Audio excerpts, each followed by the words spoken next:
কিন্তু দুনিয়াতে দেখা যায় অধিকাংশ মানুষ এই দোয়াগুলো করে না, বরং তারা দোয়া করে কি, যা আল্লাহ যদি আমার হায়াতকে আরেকটু বৃদ্ধি করে দেয়, আরেকটি সুযোগ করে দেয়। আমার 3টা মেয়ে ছিল, 2টি মেয়েকে বিবাহ দিয়েছি, আর ছোট্ট মেয়েটা বাকি রয়েছে, আর 1-2 বছর আল্লাহ তাআলা যদি আমাকে হায়াত দান করেন, তাহলে এই ছোট্ট মেয়েটাকে বিবাহ দিয়ে আমি মৃত্যুবরণ করতে চাই। সে কি চায়? সে মনে করে আমি যদি মৃত্যুবরণ করি, এই ছোট্ট মেয়েটাকে বিবাহ দেওয়ার কোনো মানুষ পৃথিবীতে থাকবে না, এটা মনে করে। এজন্য হায়াতকে বৃদ্ধি করার জন্য দোয়া চায়। আর কি প্রার্থনা করে? আমার মনের আশা, আমি শহরে কয়েক শতক জায়গা আমি ক্রয় করে একটা সুন্দর বিল্ডিং করব। 2টি মাত্র সন্তান রয়েছে আমার, এই সন্তানদেরকে যদি বিল্ডিং বানায় দিয়ে যেতে পারি, আমি সফল বাবা হিসেবে দুনিয়া থেকে বিদায় নিয়ে চলে যেতে পারবো। আল্লাহ, আপনি আমাকে আর 2টি বছর সময় দিন। আলহামদুলিল্লাহ নাহমাদুহু ওয়া নাস্তাঈনুহু ওয়া নাস্তাগফিরুহু ওয়া নু'মিনু বিহি ওয়া নাতাওয়াক্কালু আলাইহি ওয়া নাউযু বিল্লাহি মিন শুরুরি আনফুসিনা ওয়া মিন সাইয়্যাতি আ'মালিনা।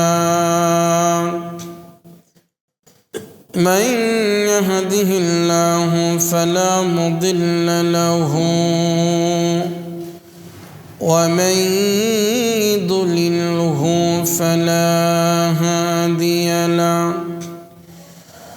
ونشهد أن لا إله إلا الله وحده لا شريك له ونشهد أن محمدًا عبده ورسوله أرسله بالحق بشيرا ونذيرا وداعيا إلى الله بإذنه وسراجا منيرا. أما بعد فأعوذ بالله من الشيطان الرجيم. بسم الله الرحمن الرحيم. إن عدة الشهور عند الله 12 شهرا في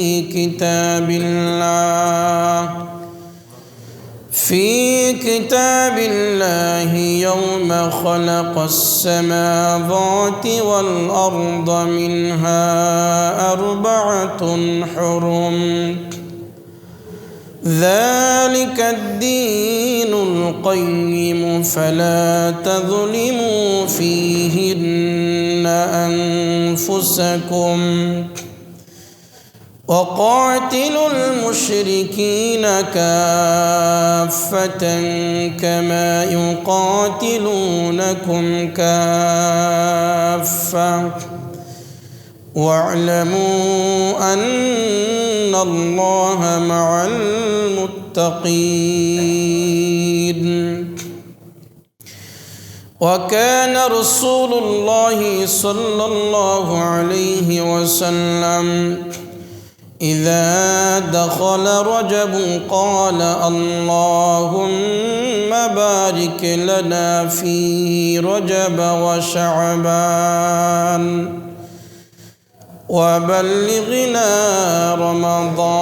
رمضان أو كما قال عليه الصلاة والسلام. وقال تعالى في شان حبيبه ومحبوبه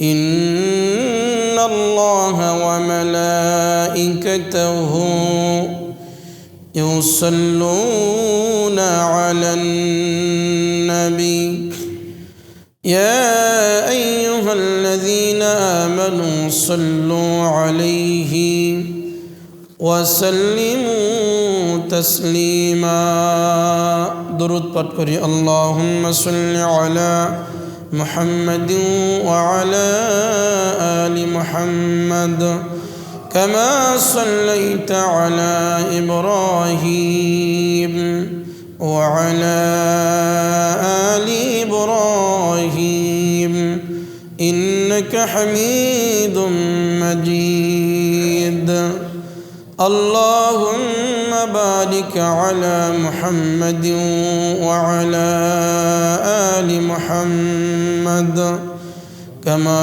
باركت على إبراهيم وعلى آل إبراهيم إنك حميد مجيد আলহামদুলিল্লাহ সমস্ত প্রশংসা সেই মহান আল্লাহ সুবহানাহু ওয়া তাআলার আলিশান দরবারে যে মহান রব্বুল আলামিন পবিত্র জমাদিউস সানি মাসের শেষ জুমায় পবিত্রতা অর্জন করে মসজিদে এসে কোরআন এবং হাদিস থেকে আলোচনা করার এবং শোনার তৌফিক দান করলেন সেজন্য মুনিবের দরবারে শুকরিয়া জ্ঞাপন করি সকলেই বলি আলহামদুলিল্লাহ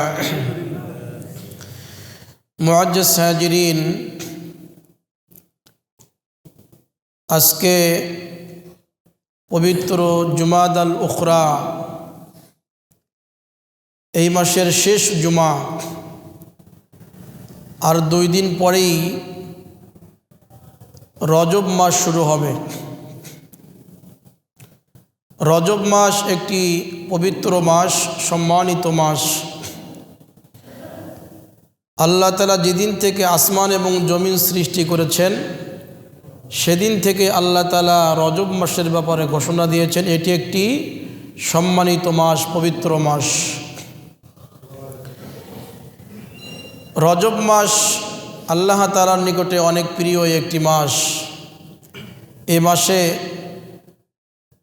নবীজি সাল্লাল্লাহু আলাইহি ওয়াসাল্লাম রমজানুল মুবারকের প্রস্তুতি গ্রহণ করেছিলেন রজব মাস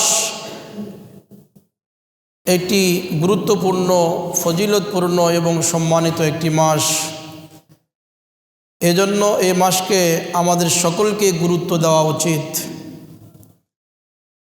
আমরা যে মাসগুলোকে অতিবাহিত করলাম অনেক সময় ইবাদত কম করেছি অবহেলা করেছি কিন্তু রজব এবং শাবান মাসে এটি করা যাবে না গুরুত্ব দিয়ে এই মাসে বেশি বেশি ইবাদত বন্দেগী করতে হবে কারণ এটি আল্লাহ তাআলার নিকটে প্রিয় মাস পবিত্র এবং সম্মানিত একটি মাস কোরআনে কারীমের সূরা তওবার 36 নম্বর আয়াতের ভিতরে আল্লাহ তাআলা সেই ঘোষণাই দিয়েছেন আল্লাহ তাআলা বলেন إن عدة الشهور عند الله 12 شهرا في كتاب الله يوم خلق السماوات والأرض منها 4 حرم الله تعالى বলেন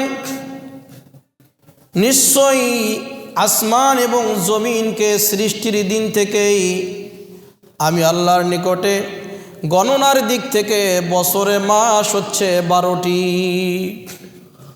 আল্লাহ তাআলার নিকট আল্লাহ তাআলার বিধানের ভেতরে বছরে মাস হচ্ছে 12টি এই 12টি মাসের ভেতরে মিনহা 4 হুরুম বিশেষ 4টি মাস রয়েছে যেই 4টি মাস হচ্ছে নিষিদ্ধ সম্মানিত জিলকদ জিলহজ মুহররম এবং রজব মাস এই 4টি মাসকে আল্লাহ তাআলা বিশেষ সম্মান দিয়েছেন ইজ্জত দিয়েছেন বিশেষ ফজিলত দিয়েছেন এই 4টি মাসে যার কারণে ওই সময় আরবেরা যুদ্ধ বিগ্রহ বন্ধ করে রেখে দিত কোনো দ্বন্দ্ব কলহ করত না এই 4 মাসকে সম্মান দিয়ে আরবেরা ইজ্জত দিয়ে কোনো ঝগড়া বিবাদের মধ্যে লিপ্ত হতো না যদি যুদ্ধ চলতে থাকতো যখনই জিলকদ, জিলহজ, মুহররম এবং রজব মাস চলে আসতো, সাথে সাথে যুদ্ধ বন্ধ করে দিত, এই মাসগুলোকে সম্মান দিত। আল্লাহ তাআলা বলেন, যালিকাদ দীনুল কাইয়িম, এটি হচ্ছে সুপ্রতিষ্ঠিত দিন। ফালা তাযলিমু ফীহিন্না আনফুসাকুম, তোমরা এই 4টি মাসকে সম্মান দিয়ে, গুরুত্ব দিয়ে, এই 4টি মাসে তোমরা তোমাদের নিজেদের উপরে জুলুম করবে না, অত্যাচার করবে না। এর অর্থ কি? এই 4টি মাসকে গুরুত্ব দিয়ে বেশি বেশি করে ইবাদত বন্দেগী করতে হবে, বেশি বেশি আল্লাহর গোলামি করতে হবে, বেশি বেশি আল্লাহকে স্মরণ করতে হবে। ফরজ ইবাদতের পাশাপাশি বেশি বেশি করে নফল ইবাদতগুলোকে বাড়িয়ে দিতে হবে। ইবাদত করতে হবে, নেক আমল করতে হবে। এর পাশাপাশি যত প্রকার গুনাহ রয়েছে, সকল গুনাহ থেকে নিজেকে বিরত রাখতে হবে। যারা রজব মাসে, জিলকদ, জিলহজ মাসে, এরপরে মুহররম মাসে বেশি বেশি করে নেক আমল করে না, ভালো কাজ করে না, এরপরে নিজেকে গুনাহ থেকে বিরত রাখে না, ফালা তাযলিমু ফীহিন্না আনফুসাকুম, এরা হচ্ছে নিজেদের উপরে জুলুম করে। বেশি বেশি করে নেক আমল, ভালো কাজ করতে হবে, আর নিজেকে গুনাহ থেকে মুক্ত রাখতে হবে।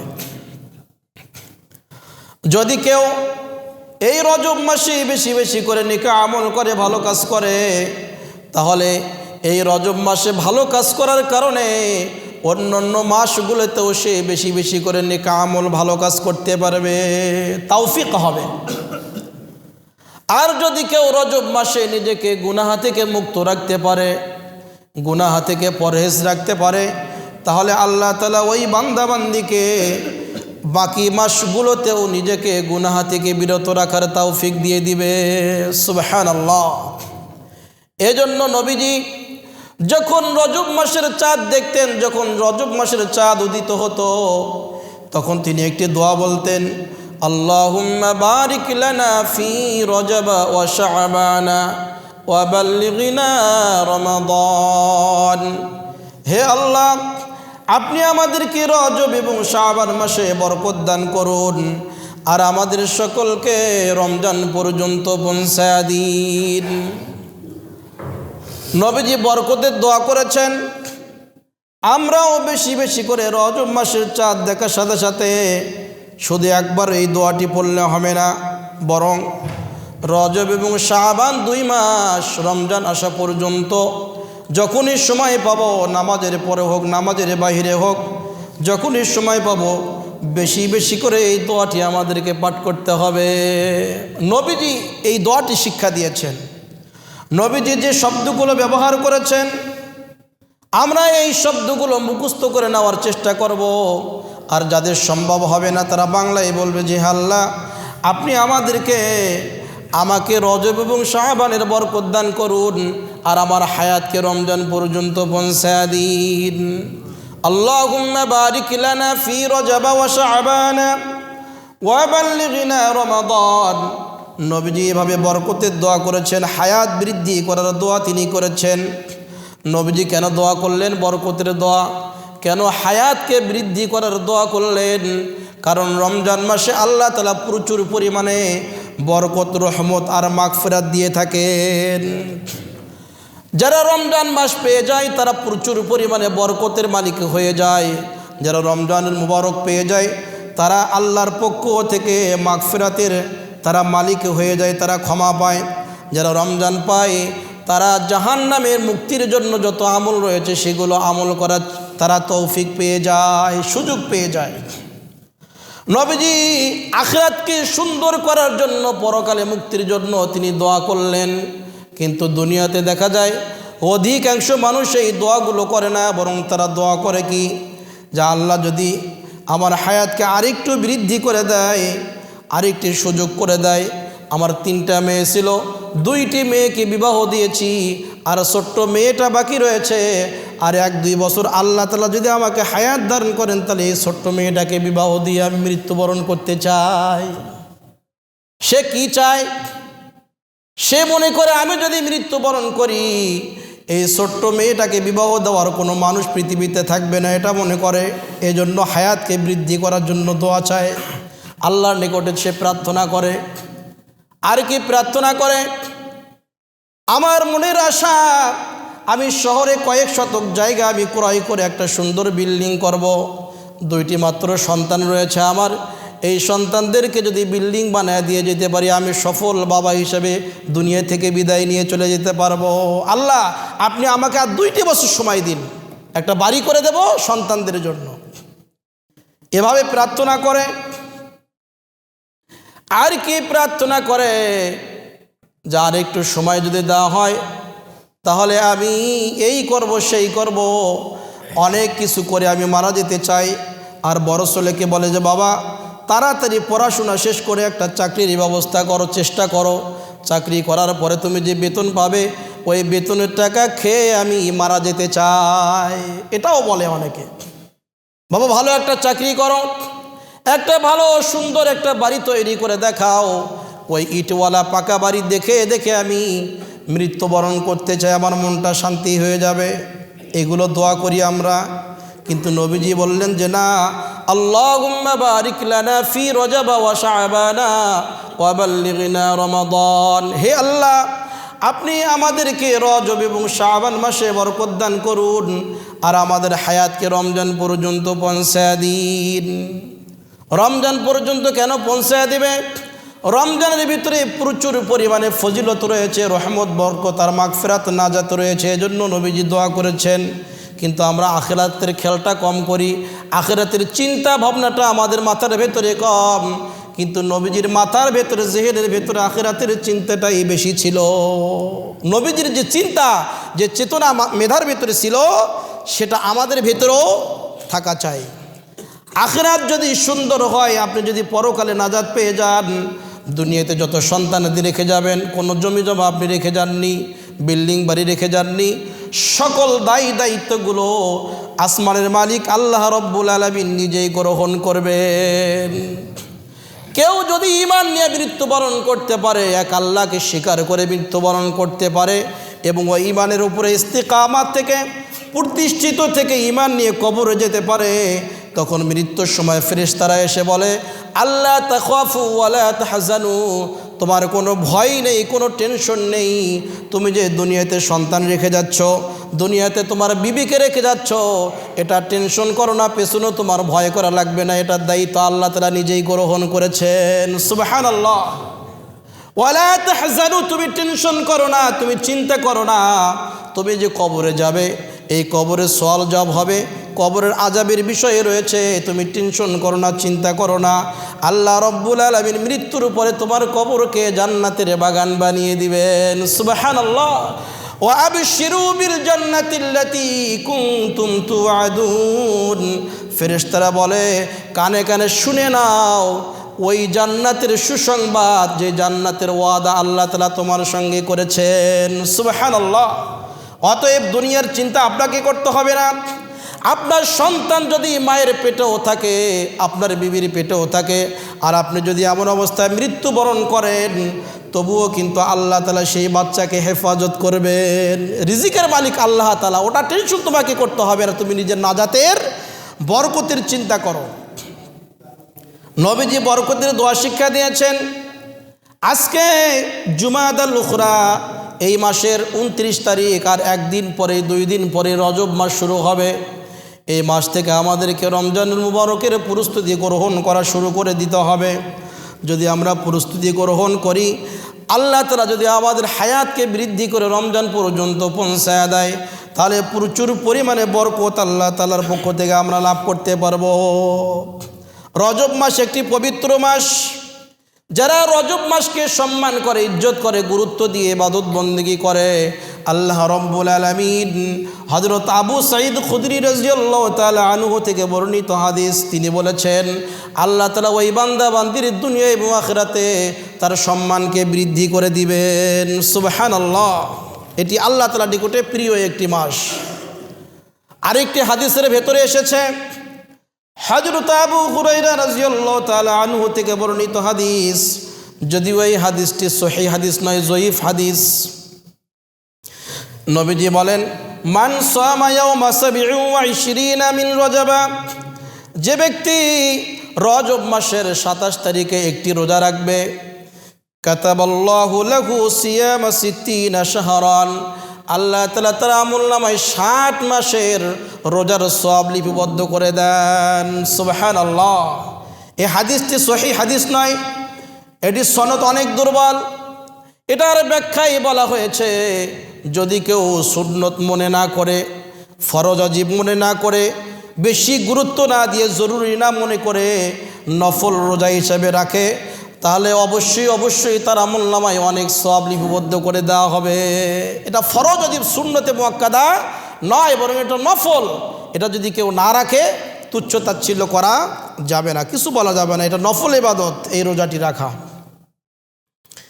রজব মাস হচ্ছে ইবাদত বন্দেগীর মাস। কোরআন হাদিস থেকে যদি আমরা জানতে পারি যে রজব মাস সম্পর্কে, তাহলে বোঝা যায় যে রজব মাস হচ্ছে ইবাদত বন্দেগীর মাস, আল্লাহর গোলামি করার মাস। কিন্তু রজব মাসে আমাদের সমাজের ভেতরে, বিভিন্ন শহরে এবং গ্রামের ভেতরে গুনার পরিবেশও দেখা যায়। রজব মাস যখন চলে আসে, দেখবেন রাস্তাঘাটে বের হলে মনে হয় যে এটি হচ্ছে ওরস শরীফ এবং মাজার শরীফের মাস, মাজার পূজার মাস। বাংলাদেশে দেখবেন বিভিন্ন শহরের ভেতরে, গ্রামের ভেতরে, বাঁশের ঝাড়ের ভেতরে, বিভিন্ন জঙ্গলের ভেতরে অনেক মাজার তৈরি হয়েছে। ওই মাজারগুলোকে সুন্দর করে জাঁকজমক করে ইট দিয়ে পাকা করে ওই কবরের উপরে লাল শালু টাঙ্গিয়ে দেওয়া হয়, লাল কাপড় দিয়ে সুন্দর করে সাজানো হয়। কবরের চতুর্দিক দিয়ে প্রাচীর দেওয়া হয়, কবরের চতুর্দিক দিয়ে আলোকসজ্জা করা হয়, আরেক জায়গায় রান্না বান্না করা হয়, আরেকটা রুমের ভেতরে পীর সাহেবকে বসিয়েছে, সেখানে নারী পুরুষ একত্রিত হয়ে পীর সাহেবের পা টিপে দেয়, মাথা টিপে দেয়। এগুলো কোথায় হয়? মাজারে হয়, মাজারে। সেখানে গিয়ে তারা কবরে সেজদা করে, কবরে গিয়ে তারা কবরে পানিগুলো সেখানে ঢেলে দিয়ে সেই পানিগুলো পান করে বরকত হিসাবে। ওখানে গিয়ে কবরের মাটিগুলো গায়ের মধ্যে লাগিয়ে দেয় বরকত হিসাবে। আর সেখানে কবরওয়ালার কাছে তারা প্রার্থনা করে যে বাবা আমাকে একটি সন্তান দান করো, নাউজুবিল্লাহ। অনেক কিছুই তারা করে। কবরের ভিতরে এত আলোকসজ্জা করে, অনেক আনন্দ ফুর্তি তারা করতে থাকে, খাওয়া দাওয়া করে, জিকির আজকার করতে থাকে। মনে হয় যে কবরটাকে তারা ঈদ এবং আনন্দের বিষয় বানিয়ে ফেলেছে। অথচ নবীজি সাল্লাল্লাহু আলাইহি ওয়াসাল্লাম হাদিস শরীফের ভিতরে বলেন, লা তাজআলু কবরি ঈদা, তোমরা আমার কবরকে, আমার রওজা শরীফকে তোমরা ঈদ বানিও না। পৃথিবীর মধ্যে যত কবর রয়েছে, যত মানুষের কবর রয়েছে, রওজা রয়েছে, সবচাইতে শ্রেষ্ঠ কবর, দামি কবর হচ্ছে নবীজির কবর। নবীজি বললেন, তোমরা আমার কবরকে, আমার রওজাকে তোমরা ঈদ বানায়ও না, আনন্দ ফুর্তির জায়গা বানায়ও না। এর অর্থ কি? এর অর্থ হচ্ছে আমরা বছরে একবার শুধু ওই কবরের পাশে গিয়ে সেখানে লাল পতাকা, বিভিন্ন আলোকসজ্জা করে শুধু ইবাদত বন্দেগী করি, সেখানে গিয়ে অনেক শিরিক আর বেদাত কাজ করে থাকি। নবীজি বলেন, আমার কবরে এমনটা করা যাবে না, বরং সর্বসময় যখন তোমরা আসবে সুন্নত তরিকায় তোমরা আমাকে সালাম পেশ করবে। কবর জিয়ারত করার নিয়ম রয়েছে, নবীজি শিক্ষা দিয়েছেন, সেভাবে সুন্নত তরিকায় কবর জিয়ারত করতে হবে। কিন্তু আপনি যে কবরের উপরে লাল কাপড় লটকালেন, আলোকসজ্জা করলেন, মোমবাতি জ্বালিয়ে দিলেন, কবরকে পাকা করলেন, সেখানে হাঁস মুরগি গরু ছাগল ট্রাকে ট্রাকে চাউল নিয়ে গিয়ে সেখানে দান করলেন, মান্নত করলেন, এগুলো কিন্তু করা হারাম। এগুলো করলে কি হবে? ঈমান নষ্ট হয়ে যাবে। আমরা কীরকম নির্বোধ, কীরকম পাগল! ট্রাকে ট্রাকে করে চাল নিয়ে আমরা আটরশির দরবারে যাই। ওই মরা মানুষের কি কোনো চালের প্রয়োজন রয়েছে? চালের প্রয়োজন নেই। আমাদের সমাজের ভিতরে অসংখ্য গরিব দরিদ্র মানুষ রয়েছে। এই শীতের মধ্যে অনেকের কম্বল নেই, অনেকের ল্যাপ নেই, শীতের মধ্যে কষ্ট পাচ্ছে। এই মানুষগুলোর খেদমত না করে, এদের পেছনে টাকা পয়সা খরচ না করে আমরা ভণ্ড পীরের দরবারে গিয়ে লক্ষ লক্ষ টাকা আমরা খরচ করি। সেখানে শুধু টাকাই খরচ করি না, আমাদের ঈমান আমলগুলোও শেষ করে চলে আসি। সেখানে গিয়ে প্রার্থনা করি, অনেক কিছু চাই। অথচ আল্লাহ রব্বুল আলামিন সব কিছুর মালিক, সব কিছুর উপরে তিনি ক্ষমতাবান। কোরআনে কারিমের ভিতরে আল্লাহ তাআলা বলেন, ইন্নাল্লাহা আলা কুল্লি শাইইন কাদির, নিশ্চয় আল্লাহ তাআলা সকল জিনিসের উপরে ক্ষমতাবান। আল্লাহ তাআলা বলেন, ইন্নামা আমরুহু ইযা আরাদা শাইআন আন ইয়াকুলা লাহু কুন ফায়াকুন। আল্লাহ তাআলা যদি কোনো জিনিস করার ইচ্ছা করেন, কোনো জিনিসকে সৃষ্টি করার ইচ্ছা করেন, শুধুমাত্র তিনি বলেন হও, আর সাথে সাথে সেটা হয়ে যায়। আল্লাহ তাআলা বলবেন হও, হয়ে যায়। তোমার সন্তানের প্রয়োজন, আল্লাহর কাছে চাও, মানুষের কাছে চেয়ে কোনো লাভ হবে না। মানুষ তোমাকে সন্তান দিতে পারবে না। একটা সুন্দর বিল্ডিংয়ের প্রয়োজন, একটা সুন্দর জমির প্রয়োজন, তোমার যা কিছুর প্রয়োজন, একটা পায়ের জুতার প্রয়োজন, তোমার জুতার ফিতা ছিঁড়ে গিয়েছে, তাও তুমি আল্লাহর দরবারে প্রার্থনা করো, আল্লাহর কাছে চাও, আল্লাহ তাআলা দিয়ে দিবেন। সবই তো আল্লাহই মালিক। আল্লাহ তাআলা কোরআন কারীমের ভিতরে বলেন, وَإِذَا سَأَلَكَ عِبَادِي عَنِّي فَإِنِّي قَرِيبٌ। আল্লাহ তাআলা বলেন, যখন আমার বান্দাদের ভিতর থেকে আপনাকে জিজ্ঞাসা করে আমার সম্পর্কে, ফাইন্নি করিব, আপনি বলে দিন আমি তাদের অতি নিকটে। আল্লাহ তাআলা আমাদের অতি নিকটবর্তী। উজিবু দাওয়াতাদ দাঈ ইযা দাআন, যখন আল্লাহ তাআলার নিকটে কেউ প্রার্থনা করে, কোনো কিছু চায়, আল্লাহ তাআলা সঙ্গে সঙ্গে তাকে সেটা দিয়ে দেন। সুবহানাল্লাহ, আল্লাহ তাআলা সাথে সাথে সাড়া দিয়ে দেন। ফালইস্তাজিবু লি ওয়াল ইউমিনু বি লাআল্লাহুম ইয়ারশুদুন। আমাদের উচিত হচ্ছে আল্লাহ তাআলার হুকুমগুলোকে মান্য করা, আল্লাহ তাআলার গোলামি করা, আর আল্লাহ তাআলার প্রতি পূর্ণ বিশ্বাস স্থাপন করা, যাতে করে আমরা সঠিক পথের উপরে চলতে পারি। এটা আল্লাহ তাআলা বললেন, যা কিছুর প্রয়োজন আমার কাছে চাও, আমি তোমাদের অতি নিকটে, আমি সঙ্গে সঙ্গে সাড়া দিয়ে আমি তোমাদের প্রয়োজনগুলোকে মিটিয়ে দেব। সম্মানিত উপস্থিতি, নবীজি সাল্লাল্লাহু আলাইহি ওয়াসাল্লাম হাদিস শরীফের ভিতরে বলেন, লা তাত্তাখিযুল কুবুর মাসাজিদা, তোমরা কবরকে মসজিদ বানায়ো না। নবীজি কি বললেন? তোমরা কবর সমূহকে মসজিদ বানায়ো না। মসজিদের ভিতরে আমরা সেজদা করি, আল্লাহর ইবাদত বন্দেগী করি, কিন্তু কবরের পাশে গিয়ে তোমরা সেজদা করো না। মসজিদে আমরা কি করি? কোরআন তেলাওয়াত করি, তাসবিহ তাহলিল পাঠ করি, এরপরে আমরা দান খয়রাত করি, এরপরে আমরা সেজদা দেই। মসজিদের ভিতরে যে ইবাদতগুলো করি, তোমরা কবরস্থানে গিয়ে, কবরের পাশে গিয়ে এগুলো তোমরা করো না। অধিকাংশ মানুষ, কিছু মানুষ এত নির্বোধ, তারা মসজিদে সিজদা না দিয়ে, আল্লাহকে সিজদা না দিয়ে, তারা কবরের পাশে গিয়ে একটা মৃত মানুষকে সিজদা করে। কবরে সিজদা করলে কি ঈমান থাকে? ঈমান থাকে না। অথচ সিজদা পাওয়ার হক আল্লাহ তাআলার, কিন্তু আমি কবরে গিয়ে সিজদা করলাম, এটা শিরকি করলাম। সিজদা দেওয়ার সাথে সাথে ওই ব্যক্তির ভিতর থেকে ঈমানটা চলে যায়। ওই অবস্থায় যদি মৃত্যুবরণ করে, তার কুফরি অবস্থায় মৃত্যু হবে, ঈমান হারা অবস্থায় মৃত্যু হয়ে যাবে। মসজিদে আমরা এতটা সম্মান দেই না, যেটা সম্মান আমরা বিভিন্ন মাজারে গিয়ে দেই। মসজিদের ভেতরে আমরা জুতাকে কিন্তু প্রবেশ করাই, জুতা নিয়ে আসি, আমরা বিভিন্ন বাক্সের ভেতরে জুতা রাখি। কিন্তু এমনও বাংলাদেশে মাজার শরীফ রয়েছে, ওই মুরিদরা যখন সেখানে যায়, জুতাটা 3 মাইল আগে খুলে খালি পায়ে হেঁটে হেঁটে মাজার শরীফের নিকটে যায়। মসজিদের চেয়ে কি মাজারের মূল্য বেশি?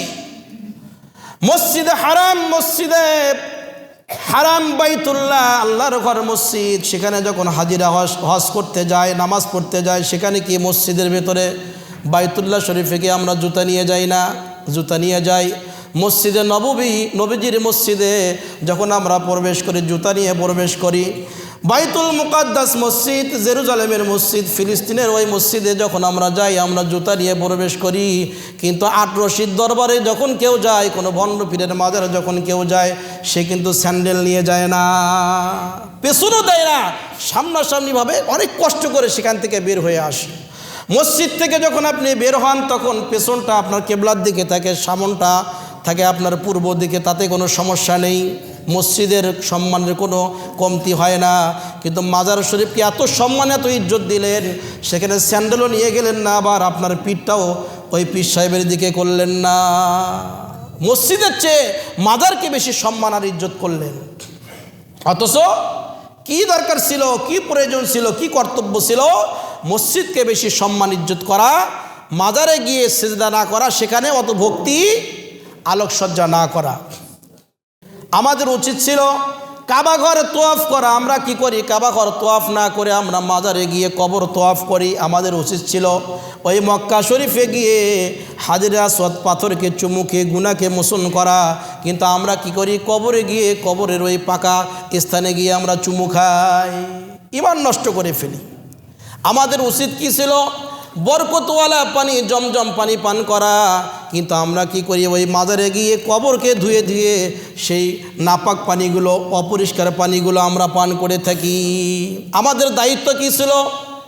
কাবা শরীফের উপরে একটা গিলাফ চড়িয়ে দেওয়া, সুন্দর একটা গিলাফ পরিয়ে দেওয়া। আমরা কাবা শরীফে গিলাফ না দিয়ে কি করি? ওই কবরের উপরে, মাজারের উপরে সুন্দর লাল কাপড় আমরা চড়িয়ে দিই। কেন দেয়? ব্যবসা করার জন্য, টাকা পয়সা ইনকাম করার জন্য। আমরা আল্লাহকে সিজদা করা বাদ দিয়ে মাজারে গিয়ে আমরা কবরে সিজদা করি, এগুলো কিন্তু করা যাবে না।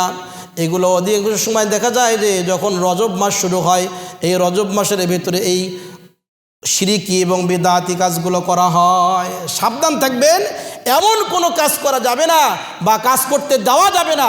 বাধা প্রদান করতে হবে, প্রতিহত করতে হবে, নিজের আমল, নিজের ইমানকে হেফাজত করতে হবে।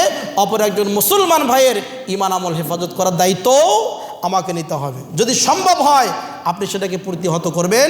এই সমস্ত ভণ্ডামি কাজগুলোকে প্রতিহত করে সমাজকে সুন্দর পরিষ্কার পরিচ্ছন্ন রাখার চেষ্টা করতে হবে। এসব কিছু করা হয়, এর পেছনে ইবলিস শয়তানের সহযোগিতা থাকে। ইবলিস শয়তান ওয়াসওয়াসা দিয়ে থাকে যে এইগুলো করে, এইগুলো করে, এইগুলো করলে ভালো হবে, অনেক টাকা পয়সা উপার্জন করতে পারবে, আল্লাহ তাআলা তোমাকে সন্তান দিয়ে দিবে, এগুলো করলে তুমি অনেক টাকার মালিক হয়ে যাবে, অনেক মুরগি গরু ছাগলের মালিক হয়ে যাবে। শয়তান ওয়াসওয়াসা দেয় এগুলো করো। শয়তান যখন কিয়ামতের ময়দানে বিচার কার্য সম্পন্ন হবে, ইবলিস শয়তান যখন জাহান্নামের ভেতরে যাবে, আর ওই শয়তানের খপ্পরে পড়ে, শয়তানের ওয়াসওয়াসায় পড়ে যারা শিরিক করে ঈমান হারা হয়ে মৃত্যুবরণ করেছে, এরাও জাহান্নামের ভেতরে যাবে। জাহান্নামীরা শয়তানকে জিজ্ঞাসা করবে, হে ইবলিস শয়তান, তুমি না বলেছিলে দুনিয়ায় পরকাল বলতে কিছু নেই, আর আমাদের কবরের আযাব বলতে কিছু নেই, হিসাব কিতাব বলতে কিছু নেই, পরকালে জান্নাত জাহান্নাম নেই, তুমি না বলেছিলে, এখন কি অবস্থা হবে আমাদের?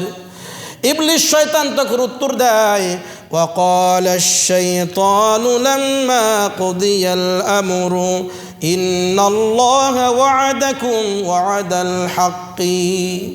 ইবলিস শয়তান তখন বলে, যখন বিচার কার্য সম্পূর্ণ হয়ে যাবে, শেষ হয়ে যাবে, তখন সে বলে, ইন্নাল্লাহা ওয়া'দাকুম ওয়া'দাল হাক্কি, নিঃসন্দেহে নিশ্চয়ই আল্লাহ তাআলা তোমাদের সঙ্গে সত্য প্রতিশ্রুতি দিয়েছিলেন। আল্লাহ তাআলার ওয়াদা সত্য। শয়তান বলতেছে এই কথা, ওয়া'আদতুকুম ফাআখলাফতুকুম, আমিও তোমাদেরকে প্রতিশ্রুতি দিয়েছিলাম, ওয়াদা দিয়েছিলাম, কিন্তু সেই ওয়াদাটাকে আজকে আমি খেলাফ করলাম, ভঙ্গ করলাম। আমি বলেছিলাম যে পরকাল বলতে কিছু নেই, হিসাব কিতাব দিতে হবে না, জান্নাত জাহান্নাম নেই। যে ওয়াদা আমি তোমাদেরকে দিয়েছিলাম সেটা আজকে আমি ভঙ্গ করলাম। কোথায় ভঙ্গ করলো? জাহান্নামের ভেতরে। ওয়ামা কানা লি আলাইকুম মিন সুলতানিন, শয়তান বলে, আমি তো তোমাদের উপর কোনো আধিপত্য খাটাই নেই, জোর করে আমি তোমাদেরকে এই সমস্ত শিরিক আর বিদআত করাই নাই, আমি তোমার মাথায় ডাং দিয়ে জোর করে আমি তোমাকে গুনাহ করাই নাই, আমি তো তোমার উপরে কোনো আধিপত্য খাটাইনি, আমার কোনো আধিপত্য তোমাদের উপরে ছিল না। ইল্লা আন দাআউতুকুম ফাস্তাজাবতুম লি, আমি শুধুমাত্র তোমাদেরকে আহ্বান করেছি, দাওয়াত দিয়েছি, আর তোমরা না বুঝে আমার দাওয়াত তোমরা গ্রহণ করে ঈমান হারা হয়ে তোমরা মৃত্যুবরণ করে জাহান্নামের ভেতরে চলে এসেছো, আমার কোনো দোষ নেই। শয়তান বলবে, ফালা তালুমুনি ওয়ালুমু আনফুসাকুম, শয়তান বলে সুতরাং আমার কোনো দোষ নেই, আমাকে তোমরা দোষারোপ করো না, আমার উপরে দোষ চাপিয়ে দাও না, বরং তোমরা নিজেরাই নিজেদের উপরে দোষকে চাপিয়ে দাও, তোমাদের নিজেদের দোষ। তোমরা কি আমাকে দেখেছিলে? আমি তোমাদেরকে ওয়াসওয়াসা দিয়েছিলাম? আমাকে দেখেছো? না। আমার কোনো দোষ নেই, তোমরা নিজেরাই নিজেদের উপরে দোষকে চাপিয়ে নাও। মা আনা বিমুসরিখিকুম ওয়া মা আনতুম বিমুসরিখিয়া। শয়তান বলে, এই যে বিপদের সময় আমরা জাহান্নামের ভিতরে চলে এসেছি, আমার ক্ষমতা নেই, আমার সক্ষমতা নেই, আমি তোমাদেরকে জাহান্নাম থেকে বের করে জান্নাতে দেব, এই ক্ষমতা আমার নেই। আর তোমাদের কোনো ক্ষমতা নেই আমাকে জাহান্নাম থেকে বের করার, আমাকে জান্নাত দেওয়ার তোমাদের কোনো সক্ষমতা নেই। ইন্নী কাফারতু বিমা আশরাকতুমুনি মিন ক্বাবল। আর তোমরা দুনিয়াতে ইতিপূর্বে তোমরা তোমাদের রবের সাথে, আল্লাহর সাথে আমাকে শরীক করেছিলে, সমকক্ষ মনে করেছিলে, এটা আমি অস্বীকার করলাম। ইন্নী কাফারতু, এটা আমি অস্বীকার করলাম। শয়তান ওই জাহান্নামের ভিতরে গিয়ে যখন নিজেকে, নিজের দায়িত্ব আর নেবে না, আপনার দায়িত্ব সে গ্রহণ করবে না, নিজেকে দায়মুক্ত ঘোষণা করবে জাহান্নামের ভেতরে। তেমনইভাবে যে মাজারগুলোতে আমরা যাই, সেখানে শিরিক আর বিদআত করি, নিজেদের আমলগুলোকে নষ্ট করি, নিজেদের ঈমানকে নষ্ট করি, আমার মনে হয় ওই মাজারওয়ালারাও কিয়ামতের ময়দানে একটা ওজর পেশ করবে।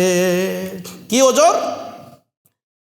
রেল লাইনের যদি কোনো সমস্যা হয়, রেল লাইন যদি কেটে যায় বা ডিসকানেকশন হয়ে যায়, তখন সেখানে একটা লাল পতাকা লটকিয়ে দেওয়া হয়, বিপদ সংকেত। যদি কোনো ড্রাইভার, গাড়িওয়ালা একটা লাল সংকেত পেয়ে যায়, লাল আলো পেয়ে যায়, সঙ্গে সঙ্গে গাড়িকে থামিয়ে দেয়, কারণ সামনে বিপদ সংকেত। কিয়ামতের ময়দানে মাজারওয়ালারা বলবে, আমরা তো কবরের উপরে একটা বিশাল লাঠি দিয়ে বাঁশ লটকায়া একটা লাল পতাকা আমরা লটকিয়ে দিয়েছিলাম, তারা কি বোঝে না এটা বিপদ সংকেত? এই মাজারের ভিতরে আসলে, এখানে গরু ছাগল নিয়ে আসলে, টাকা পয়সা নিয়ে আসলে, এখানে সিজদা দিলে ঈমান আমল নষ্ট হয়ে যাবে, এই সংকেত তো আমরাও দিয়েছিলাম দুনিয়াতে। তারা তো নির্বোধ, তারা না বুঝে এসেছে, আমাদের কোনো দোষ নেই। মাজারওয়ালারা, মাজারের যে মুতাওয়াল্লি, দায়িত্বশীল ব্যক্তিরা, এরাও কিন্তু দায় নেবে না, এরাও দায়মুক্ত ঘোষণা করবে। সুতরাং আমাদের বুদ্ধিমানের কাজ হচ্ছে আমাদের নিজেদের ঈমান আমল, আমাদেরকে ইলম শিখে শিখে, বয়ান শুনে শুনে, ভালো মানুষদের, ওলামায়ে কেরামের সোহবতে থেকে থেকে শিখে শিখে নিজেদের আমলগুলো এবং ঈমানকে হেফাজত করতে হবে। সম্মানিত উপস্থিতি, এই রজব মাস আসলে বিভিন্ন জায়গার ওজর শরীফ আর মাজার শরীফ কায়েম করে। ওরস মানে হচ্ছে বাসর বিবাহ। ওরস মানে বাসর বিবাহ। পীর সাহেবকে বাসর ঘরের মধ্যে বসানো হয়, বিভিন্ন আপ্যায়ন করা হয়, খেদমত করা হয়, বিভিন্ন কাণ্ড ঘটিয়ে তারা ঈমান আমলগুলোকে নষ্ট করে। এই রজব মাসে এইগুলো গুনার মধ্যে কাটানো যাবে না, বরং রজব মাস হচ্ছে পবিত্র মাস, সম্মানিত মাস। এই মাসটাতে গুরুত্ব দিয়ে ইবাদত বন্দেগী করতে হবে। কারণ যে 4টি মাসকে আল্লাহ তাআলা বিশেষ সম্মান দিয়েছেন, জিলকদ, জিলহাজ, মুহররম এবং রজব, তার মধ্যে রজব মাস একটি। এই মাসে নবীজি সাল্লাল্লাহু আলাইহি ওয়াসাল্লাম অনেক গুরুত্ব দিয়ে বেশি বেশি ইবাদত বন্দেগী করেছেন। রমজানুল মুবারকের প্রস্তুতি তিনি গ্রহণ করেছিলেন। আমাদের উচিত রজব মাস থেকেই রমজানুল মুবারকের প্রস্তুতি গ্রহণ করা। আল্লাহ তাআলা আমাদের সকলকে রজব মাসকে গুরুত্ব দিয়ে বেশি বেশি করে ইবাদত বন্দেগী করার মাধ্যমে রমজানের প্রস্তুতি গ্রহণ করার তৌফিক দান করেন। আমিন। ওয়া আখিরু দাওয়ানা আলহামদুলিল্লাহি রাব্বিল আলামিন।